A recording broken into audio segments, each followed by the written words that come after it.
Hello everyone, एक बार फिर से आप सभी का स्वागत है मेरे यूट्यूब चैनल इंग्लिश विद विकास झा में। आज के सेशन में हम टोटल 25 एमसीक्यूज करने जा रहे हैं, जो कि आपके किसी भी एग्जामिनेशन की आप तैयारी कर रहे हो उसके लिए लाभदायक होगा। बस करना क्या है, तो वीडियो के अंत तक बने रहिए ताकि आपको मैक्सिमम बेनिफिट मिल सके। तो चलिए बिना देर के हम आज के सेशन की शुरुआत करते हैं। और हाँ, साथ ही साथ आपसे एक आग्रह रहेगा कि आप अपना स्कोर शेयर करना मत भूलिएगा कि आपने आउट ऑफ 25 कितने अंक खुद से अर्जित किए हैं, और मेंशन जरूर कीजिए कमेंट में कि कौन सा कॉन्सेप्ट आपको नया लगा। तो चलिए आज के सेशन की शुरुआत करते हैं। आज के सेशन का फर्स्ट क्वेश्चन हमारा है, कहता है he blank to the market every day. अब यहाँ पे क्या करना है, हमें यहाँ पे हमें एक ऐसे वर्ब का चयन करना है जो इस सेंटेंस को करेक्ट बना दे। सबसे पहले देखेंगे कि हमारा वर्ब जो है ना, वो जब भी प्रयुक्त होता है सब्जेक्ट के अकॉर्डिंग होता है, और सब्जेक्ट हमारा यहाँ पे थर्ड पर्सन सिंगुलर नंबर का है, जिस कारण से गो का तो कतई प्रयोग नहीं किया जाएगा।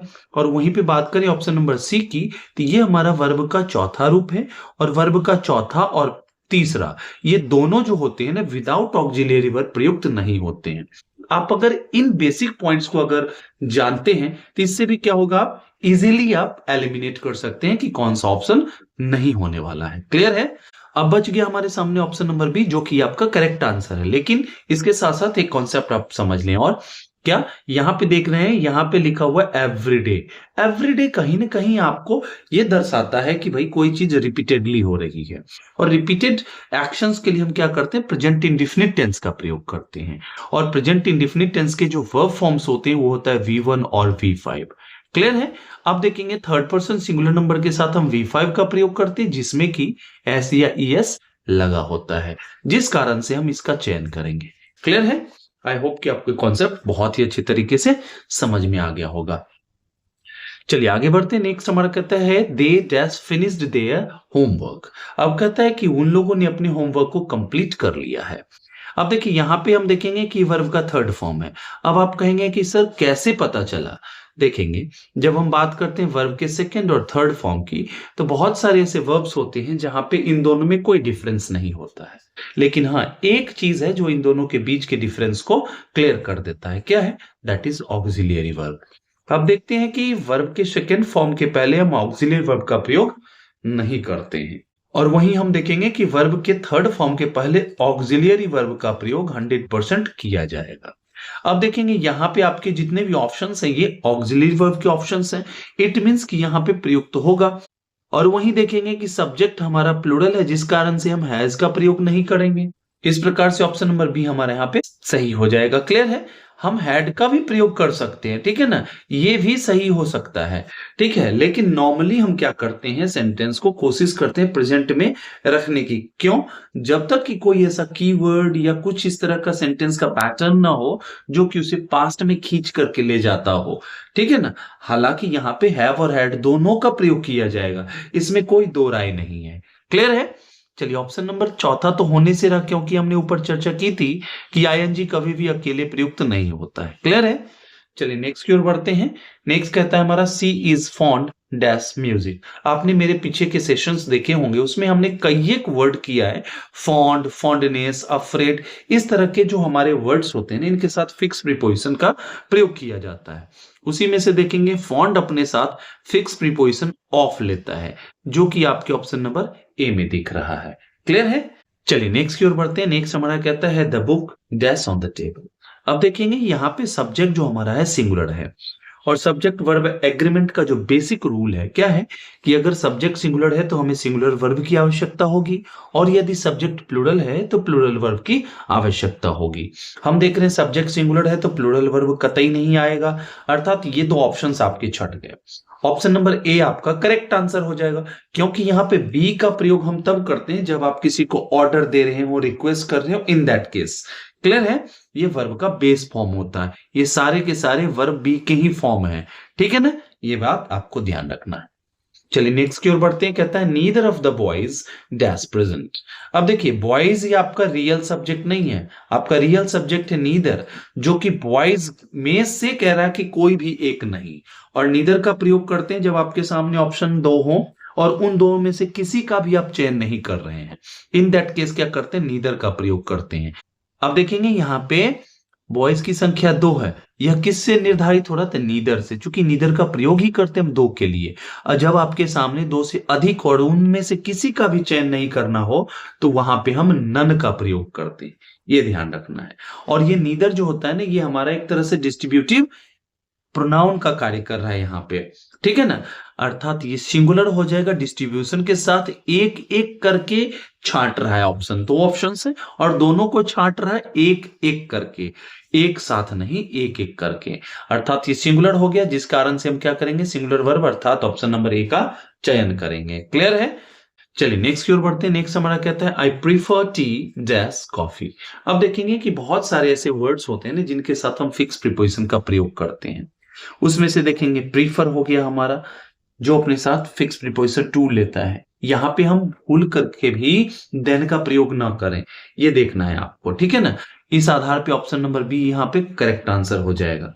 जैसे senior, junior, interior, exterior, inferior, ये सब अपने साथ फिक्स प्रीपोजिशन टू लेते हैं। क्लियर है? चलिए आगे बढ़ते हैं। नेक्स्ट हमारा कहता है ही इज द मैन जैस आई मेट यस्टरडे। बहुत ही प्यारा क्वेश्चन हमारा है ये। कहता है ही इज द मैन। अब इस सेंटेंस में जब भी आपको रिलेटिव प्रोनाउन भरना हो तो वहां पे आपको खासा ध्यान रखना होता है सब्जेक्टिव केस, ऑब्जेक्टिव केस और पॉजेसिव केस का। अब इसका भी मैं आपको एक ट्रिक बताता हूं जिससे कि आप इस तरह के क्वेश्चंस को बड़े ही चुटकियों में सॉल्व कर देंगे। देखिए सब्जेक्ट मेरा एक है, सब्जेक्टिव केस है ही, ठीक है। एक सब्जेक्ट मेरा यहां हो गया, आई मेरा सब्जेक्ट हो गया एक, मतलब सब्जेक्ट की संख्या आपके सामने 2 है। वर्ब एक मेरा यहां है, एक यहां है, वर्ब की भी संख्या 2 है। अर्थात यहां पे सब्जेक्टिव केस का तो प्रयोग होने से रहा, क्योंकि अगर जितना सब्जेक्ट है हमारा कॉम्प्लेक्स सेंटेंस में उतने वर्ब होने चाहिए। अगर हम सब्जेक्टिव केस का प्रयोग कर रहे हैं तो सब्जेक्टिव केस में सब्जेक्ट कितना हो जाएगा? 3 और वर्ब आपके सामने 2, तो ये बैलेंस दोनों का खो गया। क्लियर है? अर्थात ये सब्जेक्टिव केस का प्रयोग नहीं होगा।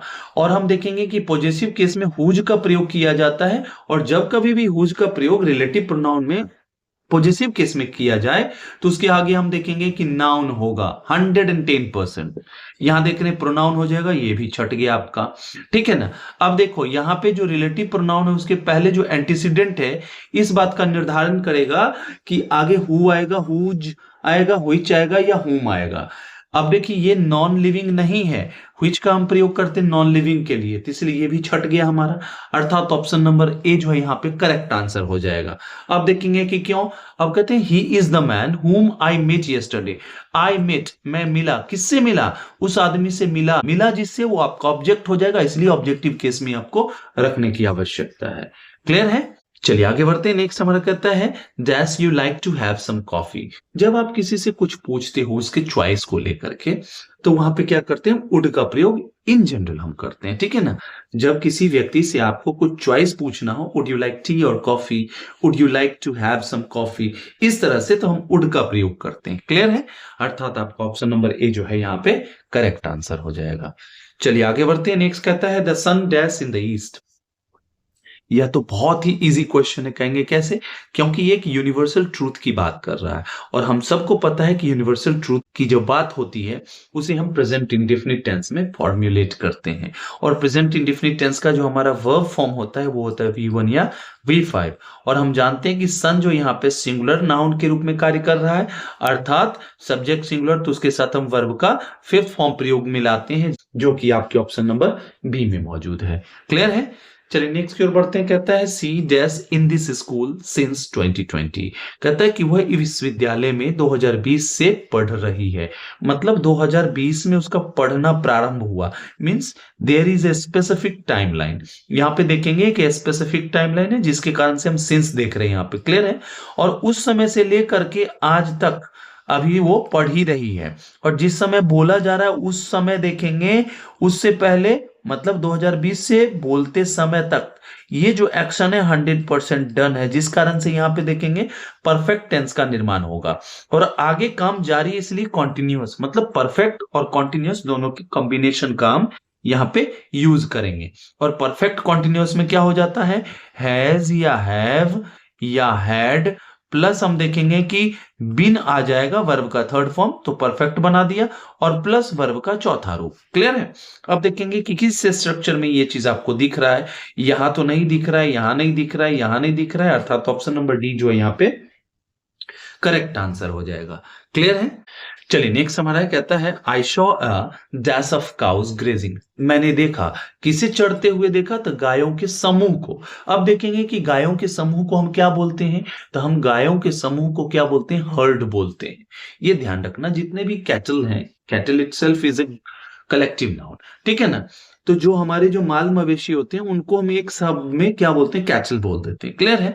लेकिन जब वो चारा कर रही हो कहीं एक झुंड में, तो उसके लिए हम हर्ड शब्द का प्रयोग करते हैं। आप देखे होंगे कि भाई जिस समय कोरोना का पीरियड चल रहा था तो ये वर्ड बहुत ट्रेंडिंग में था, हर्ड इम्यूनिटी। ये ध्यान रखना है आपको, ठीक है ना।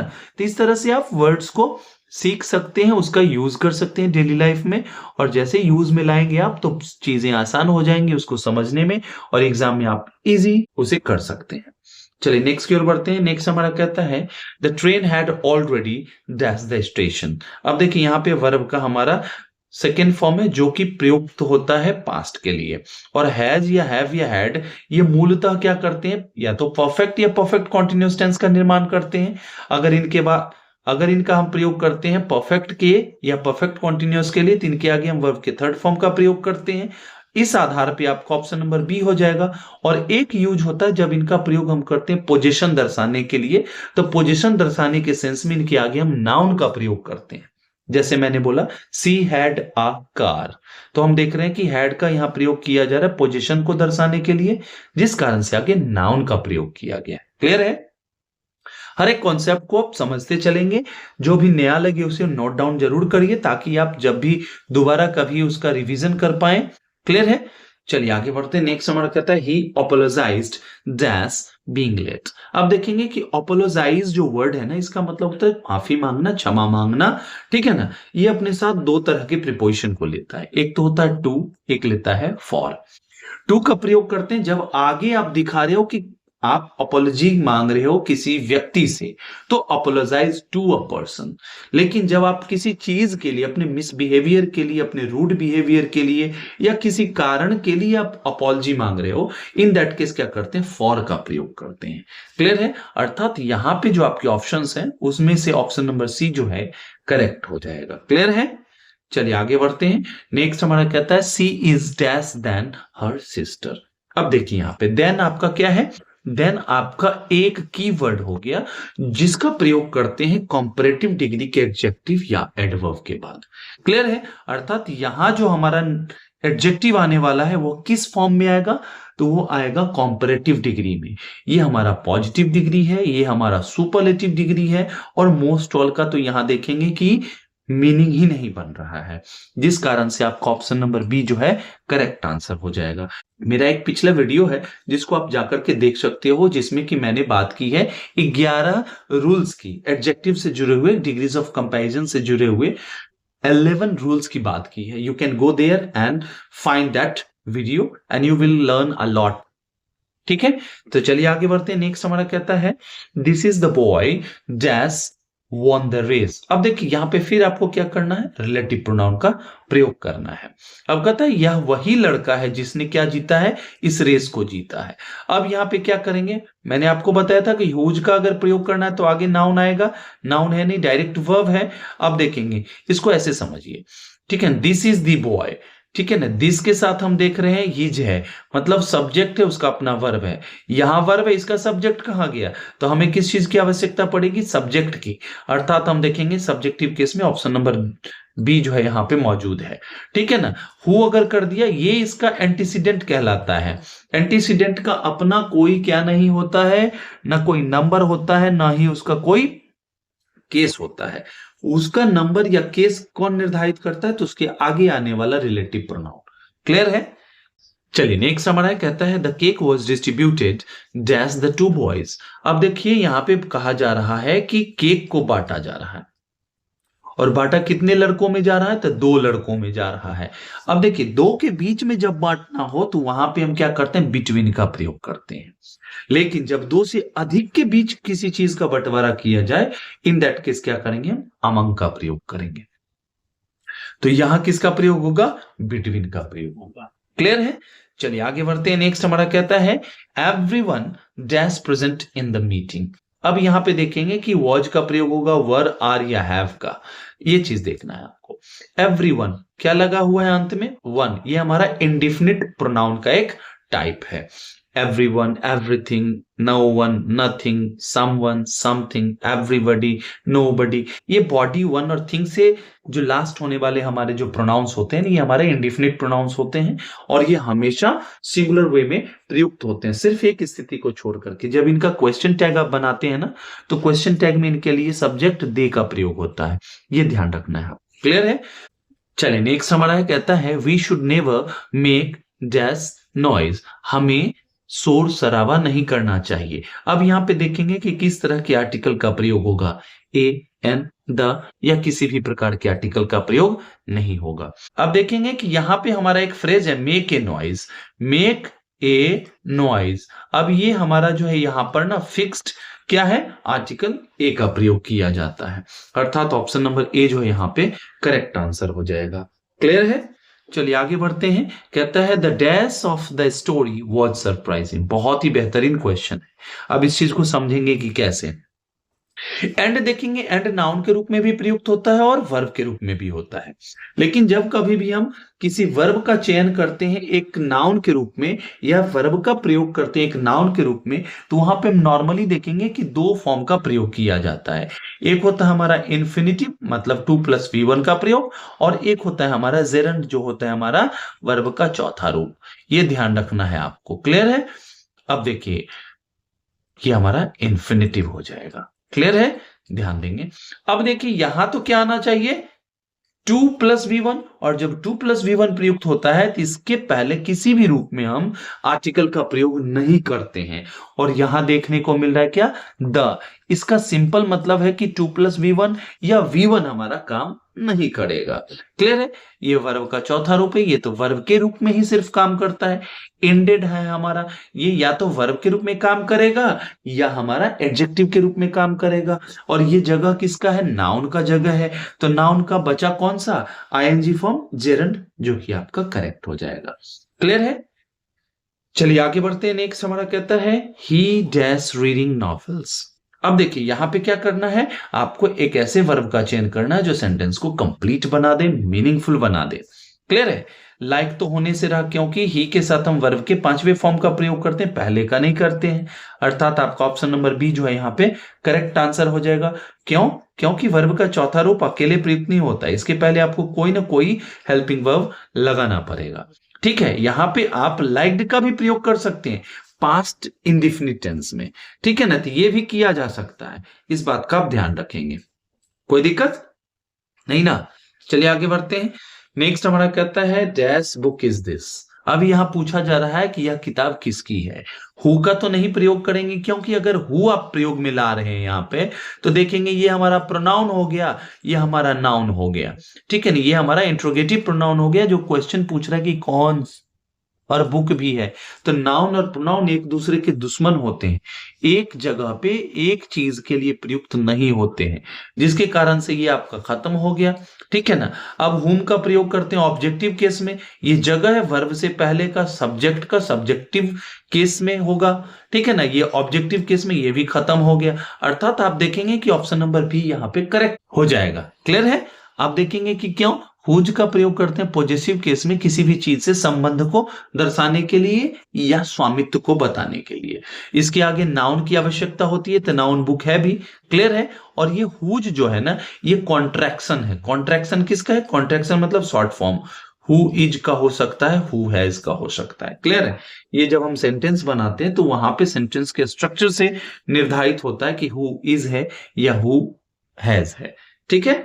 चलिए नेक्स्ट की ओर बढ़ते हैं। नेक्स्ट हमारा कहता है she could not attend the class dash illness. वह अपने क्लास को अटेंड नहीं कर सकी। किस कारण से? तो अपने बीमारी के कारण से, अपने इलनेस के कारण से। अब देखेंगे कि बिकॉज ऑफ का प्रयोग यहां होगा, क्यों होगा? तो देखेंगे कि बिकॉज ऑफ के बाद हम देखते हैं कि आगे नाउन आता है, और यह नाउन है भी। ड्यू टू का भी प्रयोग करते हैं सेम सिचुएशन में, सेम कंडीशन में, लेकिन इसके साथ क्या है कि ड्यू टू के पहले आप वर्ब टू बी का प्रयोग देखेंगे। टू बी मतलब वर्ब टू बी मतलब be, been, being, is, am, are, was, were, इनमें से कोई एक। अगर हम यहां इनका प्रयोग करें तो इसके पहले के क्लॉज में देखेंगे कि वर्ब टू बी का जनरली यूज किया जाता है। यहां पे हम देख रहे हैं कि ऐसी स्थिति नहीं है। वहीं पे अगर हम ऐसे कर सकते थे, her absence was due to illness. Her absence was हमारा वर्ब टू बी है, ठीक है ना, वॉज ड्यू टू इलनेस। ये ध्यान रखना, बहुत ही महीन ये डिफरेंस है इन दोनों के बीच में। और वहीं हम बिकॉज का प्रयोग करते हैं क्लॉज को इंट्रोड्यूस करने के लिए। कैसे क्लॉज को? सबऑर्डिनेट क्लॉज को। और क्लॉज बनाने के लिए क्या जरूरी है? सब्जेक्ट और फाइनाइट वर्ब, या दूसरे शब्द में कहें सब्जेक्ट या हमारा प्रेडिकेट। क्लियर है? तो आगे हम देख रहे हैं ऐसी कोई स्थिति नहीं है, यहां पे सिर्फ नाउन है। नहीं, अगर आप इसे सब्जेक्ट मान रहे हैं तो वर्ब कहाँ गया, इसलिए खत्म हो जाएगा। और ड्यू का प्रयोग करते हैं कोई भी चीज जो एक्सपेक्टेड है और अभी तक नहीं हुआ है उस संदर्भ में, तो यहां पे इसकी कोई आवश्यकता जान नहीं पड़ रही है। क्लियर है? आई होप कि आपको ये ड्यू टू और बिकॉज ऑफ के डिफरेंस को समझने में काफी मदद मिली होगी। क्लियर है?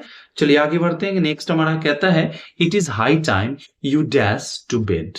कहता है it is time, it is high time. इस तरह के जो हमारे जो एक्सप्रेशंस होते हैं इनके साथ हम क्या करते हैं, अगर आगे सब्जेक्ट आ रहा है तो उसके बाद हम वर्ब के सेकेंड फॉर्म का प्रयोग करते हैं। अर्थात यहां पे ऑप्शन नंबर बी आपका करेक्ट आंसर हो जाएगा। अगर इसी में करते हैं हम it is time to go, अगर हम सब्जेक्ट का प्रयोग नहीं करते तो 2+V1 का प्रयोग कर सकते हैं। चलो अब समय है चलने की, उस सेंस में। क्लियर है? चलिए आगे बढ़ते हैं। नेक्स्ट हमारा कहता है they have been working here that's 5 years। अब देखिए यहां पे बात हो रही है पीरियड ऑफ टाइम की, मतलब आप यहां पे पीरियड की बात करें। पीरियड जब भी बात होती है, आप अपने स्कूल में, कॉलेज में, या जहां भी अभी आप कोचिंग कर रहे होंगे वहां पे देखते होंगे कि पीरियड चलती है। और पीरियड में क्या होता है, एक निश्चित या निर्धारित समय दिया जाता है, 40 मिनट का, 1 घंटे का, 1.5 घंटे का, वो पीरियड आपका चलता है। तो वहां पे हम देखेंगे कि एक पॉइंट से एक दूसरे पॉइंट के बीच के समय को दर्शाया जाता है। अगर हम यहां बात करें 1 से 5 साल की, तो देखेंगे देयर आर सर्टेन डॉट्स, और ये 1 साल की दूरी है, ठीक है ना। तो इस तरह से जो है 5 साल आप क्या कर रहे हैं, यात्रा तय कर रहे हैं, मतलब एक पॉइंट से आगे के पॉइंट के बीच की बात कर रहे हैं। इस संदर्भ में हम क्या करते हैं, फॉर का प्रयोग करते हैं। क्लियर है? अर्थात आपका ऑप्शन नंबर सी जो है करेक्ट आंसर हो जाएगा। और कॉन्ट्ररी देखेंगे, इसके विपरीत देखेंगे कि सिंस का हम प्रयोग करते हैं स्पेसिफिक टाइमिंग के साथ, कि एक डॉट आपका वो बन रहा है। जैसे मैंने बोला मैं 2007 से पढ़ा रहा हूं, तो 2007 एक ही हुआ ना, तो उस स्थिति में हम उसके साथ सिंस का प्रयोग करेंगे। क्लियर है? आई होप कि आपको ये कॉन्सेप्ट बहुत ही अच्छे से समझ में आ गया होगा। चलिए आज के सेशन के लास्ट क्वेश्चन को करते हैं। कहता है see dash the piano very well. कहता है कि वह बहुत अच्छा पियानो बजाती है। पियानो एक प्रकार का क्या होता है, वाद्य यंत्र होता है, म्यूजिकल इंस्ट्रूमेंट होता है। आपने बहुत सारी मूवीज में देखा होगा हीरो जो है ना बैठ करके बजा रहा है। खास करके एक आपने गीत सुना होगा, बहुत ही प्यारा गीत है 90s का। कौन सा? एक ऐसी लड़की थी जिसे मैं प्यार, उसमें जो बजा रहा है दैट इज पियानो। क्लियर है? चलिए देखते हैं अब यहां क्या होगा। यहां पे आप बात कर रहे हैं किसी के आदत की। किसी के आदत की मतलब कोई ऐसी चीज जो कोई करता है या उसको करना पसंद है। इस स्थिति में हम क्या करते हैं, इंडेफिनिट टेंस का प्रयोग करते हैं। और इंडेफिनिट टेंस में हम प्रेजेंट इंडेफिनिट में क्या करते हैं, सब्जेक्ट अगर थर्ड पर्सन सिंगुलर नंबर का है तो उसके साथ हम वर्ब के 5वें फॉर्म का प्रयोग करते हैं। अर्थात ऑप्शन नंबर बी जो है यहाँ पे करेक्ट आंसर हो जाएगा। और वहीं पे हम बात करें प्लेड की, तो ये भी प्रयुक्त हो सकता है जब इस चीज को आप दिखा रहे हो as a habit of the past time, तो आप कि पास्ट में कोई चीज करता था ठीक है ना? इस सेंस में आप यहाँ पे वर्ब के सेकंड फॉर्म का प्रयोग कर सकते हैं। क्लियर है? एक चीज़ मैं आपको साथ ही साथ और बता दूँ, क्या? कहता है कि कोई भी वाद्य यंत्र है, कोई भी जो हमारा म्यूजिकल इंस्ट्रूमेंट है, उसके साथ हम क्या करते हैं? आर्टिकल द का प्रयोग करते हैं। क्यों? क्योंकि वह वाद्य यंत्र जो है, म्यूजिकल इंस्ट्रूमेंट जो है, अपने आप में स्पेसिफिक है। वह अपने आप में एक अलग आइडेंटिटी रखता है। क्लियर है? अब मैं एक चीज़ और बता दूँ आपको, अगर आप इसे एक इंस्ट्रूमेंट के तौर पे नहीं, अगर आप इसे एक ऑब्जेक्ट के तौर पे दिखाना चाहते हैं, तो इसके पहले आप इंडेफिनिट आर्टिकल ए या एन जो भी उपयुक्त होगा साउंड के अकॉर्डिंग, इनिशियल अगर साउंड वोवेल है तो एन लगा देंगे, कॉन्सोनेंट है तो ए लगा देंगे। अब आप कहेंगे कैसे?